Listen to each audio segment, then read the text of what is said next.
Hello everyone. അപ്പോൾ ഇന്നലെ രാത്രിയിലാണ് നമ്മുടെ ജൂൺ 18 നടന്ന പരീക്ഷ മിനിസ്റ്റർ ഓഫ് എഡ്യൂക്കേഷൻ ക്യാൻസൽ ചെയ്തു എന്നുള്ളൊരു പബ്ലിക് നോട്ടീസ് പുറത്തു വരും. അതപ്പോൾ തന്നെ നമ്മൾ വീഡിയോ ചെയ്തിട്ടുണ്ടായിരുന്നു. ലൈവായിട്ട് നിങ്ങളുടെ അഭിപ്രായങ്ങൾ നമ്മൾ പങ്കുവച്ചതാണ്. അതിൻ്റെയൊക്കെ വീഡിയോ നമ്മുടെ ചാനലിൽ കിടക്കുന്നു. ആ ഒരു വീഡിയോ വന്നതിന്റെ അടിസ്ഥാനത്തിൽ ഒരുപാട് സംശയങ്ങൾ നമുക്കുണ്ടാവും. ഇപ്പൊ എന്തിനാണ് ഇത് ക്യാൻസൽ ചെയ്തത്? നമ്മൾ ഇന്നലെ തന്നെ പറഞ്ഞതാണ്, national cyber crime threat analytics unit ആണ് ഇങ്ങനെ ഒരു കാര്യം റിപ്പോർട്ട് ചെയ്യുന്നത്. അപ്പോ ഇത്തവണത്തെ നമ്മുടെ പരീക്ഷ OMR ആയിരുന്നു. ജൂൺ 18 നമ്മുടെ പരീക്ഷ നടന്നത്. അപ്പൊ പ്രഥമ ദൃഷ്ട്യ ഇതിൽ ക്രമക്കേടുകൾ നടന്നിട്ടുണ്ട് എന്നുള്ളതാണ് മിനിസ്ട്രി ഓഫ് എഡ്യൂക്കേഷൻ പറയുന്നത്. ഇതിന്റെ കാര്യങ്ങൾ വ്യക്തമായി അന്വേഷിക്കാൻ വേണ്ടിയിട്ട് CBIക്ക് കൈമാറിയിട്ടുണ്ട്. ഈ കാര്യങ്ങളൊക്കെ തന്നെ നമ്മൾ ഇന്നലെ മനസ്സിലാക്കിയതാണ്. ഓക്കെ, നീറ്റിന്റെ പരീക്ഷയിലും ഇതേ ഇഷ്യൂസ് സംഭവിച്ചിട്ടുണ്ട്. ഇനി നമ്മുടെ മുമ്പിലുള്ള പ്രധാനപ്പെട്ട സംശയങ്ങളാണ്, അടുത്ത പരീക്ഷ എപ്പോഴായിരിക്കും, നമുക്ക് അഡ്മിറ്റ് കാർഡൊക്കെ പുതിയത് ലഭിക്കുമോ, എക്സാം സെന്റർ സിറ്റ് ഇതൊക്കെ സെയിം ആയിരിക്കുമോ, ആപ്ലിക്കേഷനിൽ വന്നിരിക്കുന്ന ഇഷ്യൂസ് ഒക്കെ എങ്ങനെയാണ് കൈകാര്യം ചെയ്യുക, അതുപോലെ തന്നെ ഇത്തവണ പരീക്ഷ എഴുതാൻ പറ്റാത്തവർക്ക്, അതായത് ജൂൺ 18 പരീക്ഷ എഴുതാൻ പറ്റാത്തവർക്ക് പുതിയ ഡേറ്റിൽ പരീക്ഷ എഴുതാൻ കഴിയുമോ? ഒരുപാട് പേര് ചോദിച്ചിരിക്കുന്ന ഒരു ഡൗട്ട് അതാണ്. നമുക്കറിയാം, ഏകദേശം 11 ലക്ഷത്തിൽ പരം ആളുകൾ അപേക്ഷിച്ചിട്ട് 9 ലക്ഷം പേര് മാത്രമാണ് പരീക്ഷ എഴുതിയിരിക്കുന്നത്. കേരളത്തിൽ തന്നെ ഒത്തിരി പേര് പരീക്ഷ എഴുതിയിട്ടില്ല.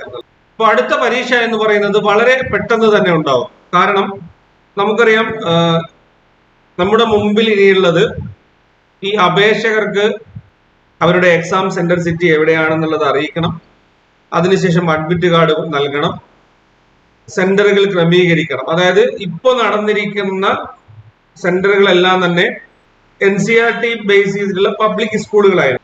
അപ്പോൾ അത്തരത്തിൽ സെന്ററുകൾ ക്രമീകരിക്കുന്നതിനായിട്ട് സമയം വേണ്ടിവരും. അതുപോലെ തന്നെ ഈ കാര്യങ്ങളൊക്കെ തന്നെ ക്രോഡീകരിക്കാനായിട്ട് ഇനി ഇതിൽ എന്തൊക്കെ കാര്യങ്ങൾ ചെയ്യേണ്ടതുണ്ട്, ഏത് രീതിയിലാണ് ഇനി പരീക്ഷ നടത്തേണ്ടത്, അത്തരം കാര്യങ്ങളൊക്കെ തന്നെ ഇതിൽ ഇനി വരാനുണ്ട്. അപ്പോ നമുക്കൊരു 1.5 മാസത്തിനുള്ളിൽ, അതായത് ഏകദേശം ഒരു 45 ദിവസത്തിനുള്ളിൽ തന്നെ പരീക്ഷ നടത്താനുള്ള എല്ലാ കാര്യങ്ങളും, ഇത് സ്പീഡായിട്ട് തന്നെ ചെയ്യുമല്ലോ. നമ്മുടെ ഭാഗത്തു നിന്നുള്ള മിസ്റ്റേക്ക് അല്ല, പരീക്ഷ ഏജൻസിയുടെ ഭാഗത്തുനിന്നുള്ള മിസ്റ്റേക്കാണ്. NDA ഏത് രീതിയിലാണ് ഇതില് ക്രമക്കേട് നടത്തിയിട്ടുള്ളത് എന്നുള്ളത് CBI അന്വേഷിച്ച് അതിന്റെ കാര്യങ്ങൾ പുറത്തു കൊണ്ടുവരേണ്ടതുണ്ട്. വലിയ രീതിയിലുള്ള ക്രമക്കേടുകൾ കണ്ടതുകൊണ്ട് തന്നെ ആയിരിക്കുമല്ലോ പരീക്ഷ റദ്ദാക്കിയിരിക്കുന്നത്. നമുക്കറിയാം, നമ്മൾ എന്തൊക്കെ ബുദ്ധിമുട്ടുകൾ സഹിച്ചിട്ടാണ് പരീക്ഷാ ഹാളിലേക്ക് പോയത് എന്നുള്ളത് നമ്മൾ ഇന്നലെ ഡിസ്കസ് ചെയ്താണ്. അത് കൂടുതലായിട്ട് എടുത്തു പറയേണ്ടത്, നമ്മൾ ഇതിന്റെ നെഗറ്റീവായിട്ട് കാണേണ്ടതില്ല. മനസ്സിലായില്ലേ? നമുക്ക് ഈ സംഭവിച്ചിരിക്കുന്നത് പോസിറ്റീവായിട്ട് കാണുക, ഇനിയുള്ള ദിവസങ്ങൾ കൃത്യമായിട്ട് പ്രിപ്പറേഷൻ മുന്നോട്ടേക്ക് കൊണ്ടുപോകുക. നമ്മുടെ ഭാഗത്തു നിന്നുള്ള എല്ലാവിധ സഹായങ്ങളും ഇനി അങ്ങോട്ടേക്കുള്ള പ്രിപ്പറേഷൻ ആയിട്ട് ഉണ്ടാകും. ഇനി വരും ദിവസങ്ങളിൽ നമുക്ക് കൂടുതൽ എഫക്റ്റീവായിട്ട് അടുത്ത പരീക്ഷയെ എങ്ങനെ നേരിടാം എന്നുള്ള കാര്യങ്ങളും ചോദ്യങ്ങൾ ഡിസ്കഷനും ഒക്കെ ആയിട്ട് നമ്മൾ കഴിഞ്ഞ പരീക്ഷയ്ക്ക് എങ്ങനെയാണോ തയ്യാറായത് അതേ രീതിയിൽ തന്നെ നമുക്ക്. അപ്പോ ഒരുപാട് ആളുകൾ വിളിച്ചും ഒക്കെ ചോദിക്കുന്നത് എക്സാം സെന്റർ അഡ്മിറ്റ് കാർഡ്, അതൊക്കെ തന്നെ ഇനി വരേണ്ടതുണ്ട്. കാരണം പുതിയ പരീക്ഷയാണ്. അപ്പോൾ ഈ കാര്യങ്ങളൊക്കെ തന്നെ, പഴയ അഡ്മിറ്റ് കാർഡ് വെച്ച് നമുക്ക് പരീക്ഷാ ഹാളിലേക്ക് പോകാൻ സാധിക്കില്ല, പഴയ സെന്റർ ആയിരിക്കില്ല, ചിലപ്പോൾ പഴയ സിറ്റി ആയിരിക്കില്ല. അതൊക്കെ തന്നെ ഇനി വരേണ്ടതുണ്ട്.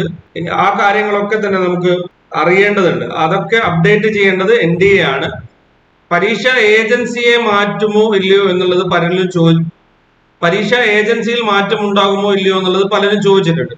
പരീക്ഷാ ഏജൻസി എപ്പോഴും സുതാര്യമാകുന്നത് അവിടുത്തെ എംപ്ലോയീസ് കൃത്യമായിട്ട് ട്രാൻസ്പെറന്റ് ആകുമ്പോഴാണ്. അപ്പം നമ്മൾ ഓരോരുത്തരും ട്രാൻസ്പെറന്റ് ആകുമ്പോൾ പരീക്ഷാ ഏജൻസിയിൽ അതില്ല എന്നുള്ളതാണ് നമുക്കിപ്പോൾ അറിയാൻ സാധിക്കുന്നത്. അപ്പോൾ NDAയുടെ ഭാഗത്തു നിന്നുണ്ടാകുന്ന മിസ്റ്റേക്കുകൾ ഓരോ തവണ നമ്മൾ എടുത്തു കാട്ടിയതാണ്. ഒന്ന്, നമ്മളൊരു സഹായത്തിനായിട്ട് മെയിൽ അയച്ചാലോ അല്ലെങ്കിൽ വിളിച്ചാലോ അവരുടെ ഭാഗത്തു നിന്നുണ്ടാകുന്ന പ്രതികരണം നമുക്കറിയാം. ഇതിനെതിരെ നമുക്കൊന്നും ചെയ്യാൻ സാധിക്കുന്നില്ല.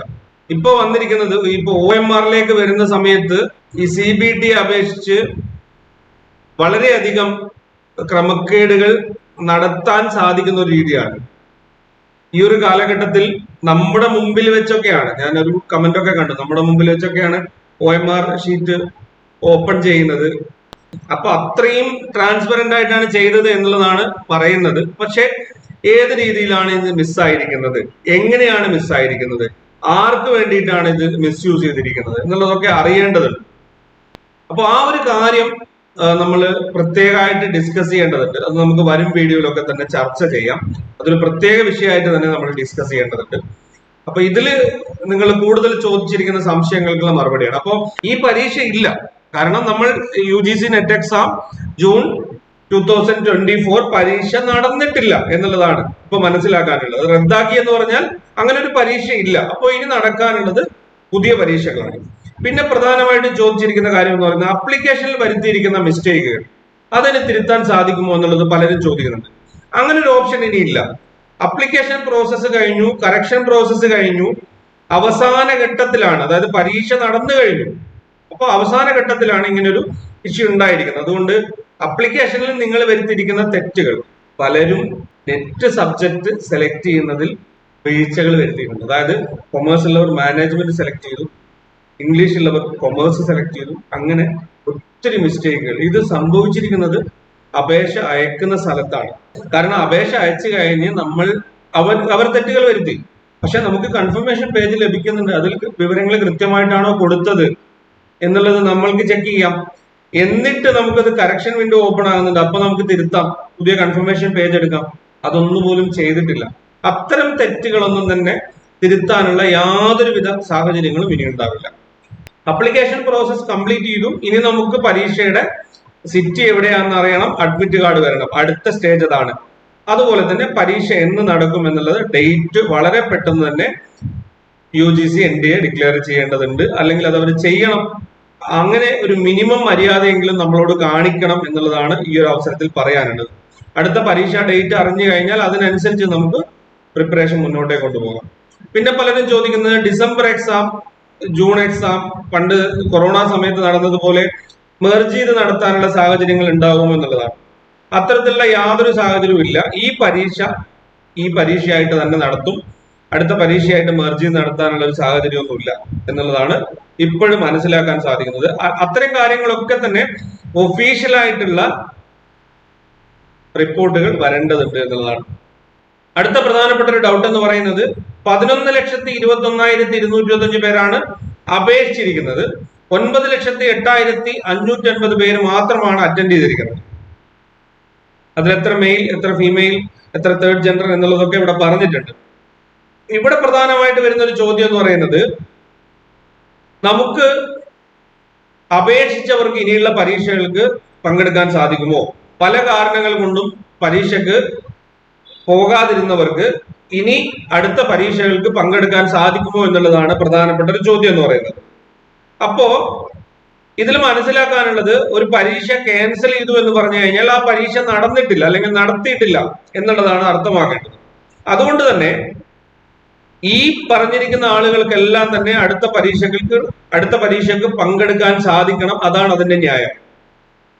ഈ പരീക്ഷ നടന്നിട്ടില്ല, ഇത് നമ്മുടെ മിസ്റ്റേക്കുകൾ കൊണ്ടല്ല, പരീക്ഷ ഏജൻസിയുടെ മിസ്റ്റേക്ക് കൊണ്ട് ഈ പരീക്ഷ ജൂൺ 18-ാം തീയതി നടന്ന പരീക്ഷ റദ്ദാക്കിയിരിക്കുന്നു. ഇപ്പൊ നിലവിൽ പരീക്ഷ നടന്നിട്ടില്ല. അപ്പൊ എത്ര അപേക്ഷകരുണ്ട്? 11,21,225 അപേക്ഷകരുണ്ടല്ലോ. അത്രയും അപേക്ഷകർക്ക് 2024 ജൂൺ എക്സാമിന് പങ്കെടുക്കാൻ സാധിക്കണം. നമ്മൾ 2024 ജൂൺ എക്സാമിന് അപേക്ഷിച്ചവരാണ്. നടന്ന പരീക്ഷ റദ്ദാക്കി, അതിന്റെ എല്ലാ കാര്യങ്ങളും റദ്ദാക്കി, ക്വസ്റ്റ്യൻ റദ്ദാക്കി, എല്ലാം റദ്ദാക്കിയല്ലോ. അപ്പോ ആ പരീക്ഷ ഇല്ല, അതിനെപ്പറ്റി നമ്മൾ ഇനി ചർച്ച ചെയ്യണ്ട. ആ പരീക്ഷയെ പറ്റി നമ്മൾ ഇനി ചർച്ച ചെയ്യേണ്ട ആവശ്യമില്ല. അതിൽ ക്രമക്കേടുകൾ വന്നതിന്റെ അടിസ്ഥാനത്തിൽ റദ്ദാക്കി. അപ്പോൾ ഇനി നടക്കാനുള്ളത് 2024 ജൂൺ എക്സാമിന് അപേക്ഷിച്ച ഇത്രയും പേർക്ക് ഇനി പരീക്ഷ നടത്തേണ്ടതായിട്ടുണ്ട്, ഇത്രയും പേർക്ക് അഡ്മിറ്റ് കാർഡ് അയക്കേണ്ടതായിട്ടുണ്ട്, ഇത്രയും പേരുടെ എക്സാം സെന്റർ സോർട്ട് ചെയ്യേണ്ടതുണ്ട്. അപ്പോ അതുകൊണ്ട് തന്നെ അപേക്ഷിച്ച എല്ലാവർക്കും ഇനി പരീക്ഷക്ക് പങ്കെടുക്കാൻ സാധിക്കണം. അവിടെയാണ് അതിന്റെ ന്യായം വരുന്നത് എന്നുള്ളതാണ്. ഓക്കെ, അപ്പോ ഇത്രയും കാര്യങ്ങളാണ് പ്രധാനമായിട്ടും നിങ്ങൾ ചോദിച്ചിരിക്കുന്ന സംശയങ്ങൾ. അടുത്ത പരീക്ഷ എപ്പോഴാണ് എന്നുള്ളത് വളരെ പെട്ടെന്ന് തന്നെ അറിയിപ്പ് വരേണ്ടതുണ്ട്. പിന്നെ അതുപോലെ തന്നെ അഡ്മിറ്റ് കാർഡ് എപ്പോൾ ലഭിക്കും, നമ്മുടെ എക്സാം സെന്റർ എവിടെയാണ് എന്നുള്ള കാര്യങ്ങളിലൊക്കെ തന്നെ അറിയിപ്പ് വരേണ്ടതുണ്ട്. അപ്പോൾ ഒഫീഷ്യലായിട്ട് ആ ഒരു കാര്യങ്ങൾ വന്നു കഴിഞ്ഞാൽ വളരെ പെട്ടെന്ന് തന്നെ നമ്മുടെ ചാനലിൽ അതിന്റെ അപ്ഡേറ്റ്സ് ഉണ്ടാവും. അതിനായിട്ട് നിങ്ങൾ ചെയ്യേണ്ടത് ചാനൽ സബ്സ്ക്രൈബ് ചെയ്ത് അതുപോലെ തന്നെ ബെല്ലൈക്കൻ എനാബിൾ ചെയ്ത് വെക്കുക എന്നുള്ളത് മാത്രമാണ്. അപ്പൊ ഇതിന്റെ ഇഷ്യൂസും കാര്യങ്ങളൊക്കെ തന്നെ വ്യക്തത വരേണ്ടതുണ്ട്. ഇപ്പോ ഇതിൽ ക്രമക്കേടുകൾ നടന്നിട്ടുണ്ട് എന്നുള്ളതാണ് അറിയാൻ സാധിക്കുന്നത്. എന്ത് ക്രമക്കേടാണ്, ഏത് രീതിയിലാണ്. ഇപ്പം നീറ്റിന്റെ കാര്യത്തിലൊക്കെ പരാതി വന്നിട്ടുണ്ട്. ക്വസ്റ്റ്യൻ പേപ്പർ ചോർന്നു എന്നുള്ളത് നമുക്കറിയാം. എന്നാൽ നെറ്റിന്റെ കാര്യത്തിൽ എന്താണ് നടന്നിരിക്കുന്നത് എന്നുള്ളത് കൃത്യമായിട്ട് നമുക്ക് ഇൻഫർമേഷൻ ഇല്ല. ഓക്കെ, അപ്പൊ നിങ്ങൾ ചോദിച്ചിരിക്കുന്ന എല്ലാ സംശയങ്ങളും കൃത്യമായിട്ട് നമ്മൾ മറുപടി നൽകിയിട്ടുണ്ട്. ഇനി വരുന്ന ഓരോ അപ്ഡേറ്റും വളരെ പെട്ടെന്ന് നിങ്ങളെ അറിയിക്കുന്നതായിരിക്കും. അതിനായിട്ട് നിങ്ങൾ ചാനൽ സബ്സ്ക്രൈബ് ചെയ്ത് വെക്കുക.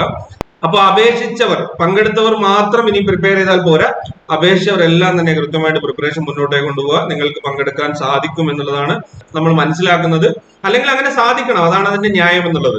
പല കാരണങ്ങൾ കൊണ്ടും ആ ഒരു ഡേറ്റിന് പങ്കെടുക്കാൻ ആയിരിക്കുമല്ലോ. ചിലപ്പോൾ ബസ് മിസ്സായതുകൊണ്ട് പരീക്ഷാ സെന്ററിലേക്ക് എത്താൻ സാധിക്കാതിരുന്നവരുണ്ടാവുമല്ലോ. അതുപോലെ തന്നെ ചില അസുഖങ്ങൾ, ഇപ്പൊ പനിയൊക്കെ വന്നു, ആ ഒരു സമയത്ത് പോകാൻ സാധിക്കുന്നില്ല, ഇനി അടുത്ത ഡേറ്റിലേക്ക് അത് സുഖമായി. അപ്പൊ നമ്മളതല്ലാത്ത കാരണങ്ങൾ കൊണ്ടാണ് പരീക്ഷ നിർത്തലാക്കിയിരിക്കുന്നതും നമ്മളതല്ലാത്ത കാരണങ്ങൾ കൊണ്ടാണ് നമുക്ക് പങ്കെടുക്കാൻ സാധിക്കാതിരുന്നതും. അങ്ങനെയുള്ളവർക്ക് പരീക്ഷ എഴുതണമല്ലോ. അപ്പൊ അതുകൊണ്ട് തന്നെ എല്ലാവർക്കും തന്നെ പരീക്ഷ എഴുതാൻ സാധിക്കും. അങ്ങനെ സാധിക്കണം. നിങ്ങൾ പഠനം കൃത്യമായിട്ട് തുടരുക. അത് മാത്രമാണ് പറയാനുള്ളത്. പരീക്ഷ date, admit card, city intimation, ഇത്തരം കാര്യങ്ങളൊക്കെ തന്നെ അപ്ഡേറ്റ് ചെയ്യുന്നതായിരിക്കും. കൂടുതൽ കാര്യങ്ങൾ നമുക്ക് വരും വീഡിയോയിൽ ചർച്ച ചെയ്യാം. അപ്പൊ ഇതുപോലെ നിങ്ങൾക്ക് ഉപകാരപ്രദമായിട്ടുള്ള മറ്റൊരു വിഷയവുമായി നമുക്ക് അടുത്ത വീഡിയോയിൽ കാണാം. Thank you for watching. Keep studying. Stay safe.